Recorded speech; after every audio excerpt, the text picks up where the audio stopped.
But we want to switch over to Department of Homeland Secretary Jay Johnson. He's unveiling an updated terror alert system. Let's listen into him. Now,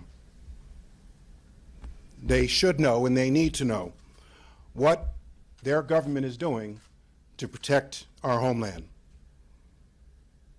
First, as the President explained on Monday at the Pentagon, we're engaged in a bombing campaign against the Islamic State in Iraq and Syria to take the fight directly to that terrorist organization. This has included training and equipping ground forces in Iraq and Syria.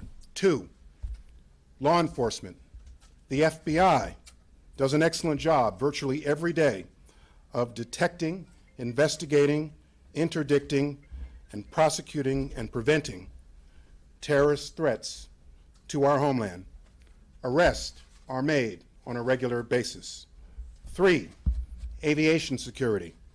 Since last year, we've enhanced aviation security at my direction at last point of departure airports overseas with flights directly to the United States. I'm pleased that other nations have followed with near identical enhancements to aviation security.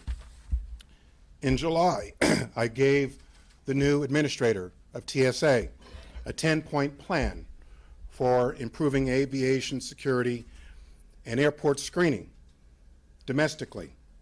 That plan has been and is being implemented on schedule. Earlier this year, TSA and I issued guidance with regard to airport security. More guidance on airport security is forthcoming. In response to the crash of MetroJet 9268, I directed further aviation security at certain airports in that region with respect to items brought on aircraft, and an inspection and evaluation of airports in that region. 4, with regard to the potential travel and immigration to the United States of those who may be suspected of terrorism. Last year and again this year, I directed a series of security enhancements to our so-called visa waiver program. I'm pleased that Congress is also involved in this effort to strengthen our ability to enhance the security of our visa waiver program. We routinely deny boarding and travel to those with potential terrorist connections into this country.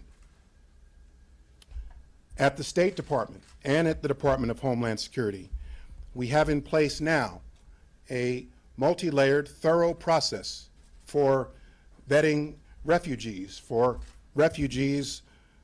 resettlement in this country. This is particularly true with regard to Iraqi and Syrian refugees. The process is multi-layered, thorough, and takes on average 18 to 24 months to complete for every single refugee. This includes consulting databases and agencies in the law enforcement and intelligence community. As you heard the other night, the President has directed the State Department and the Department of Homeland Security to also conduct a review of the K-1 visa process, visas for fiancés, which we are doing. Under my leadership as Secretary, we in fact began to consult social media in connection with conferring various immigration benefits, and we will be doing more of this. Any reports or partial reports to the contrary are simply false.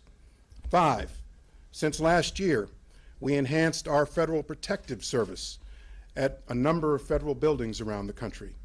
6, we continue to share information with state and local law enforcement around this country with regard to what we are seeing at the federal and international level.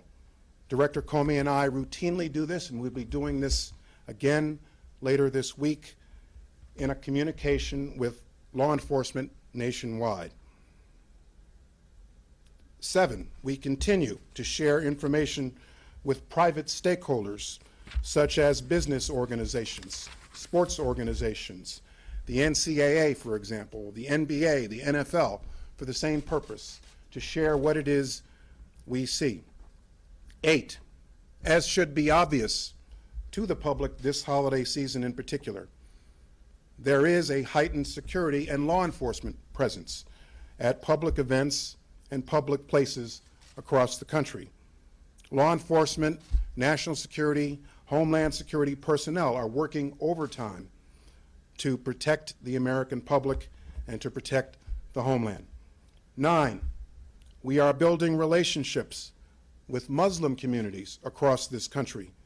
We are calling upon Muslim communities and Muslim leaders to, in effect, if you see something, say something.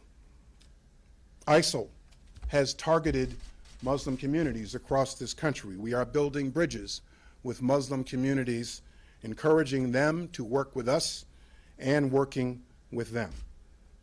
These are just some of the things we are doing to protect the homeland.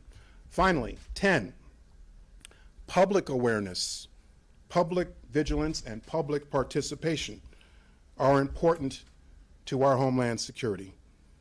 This is what brings me here today.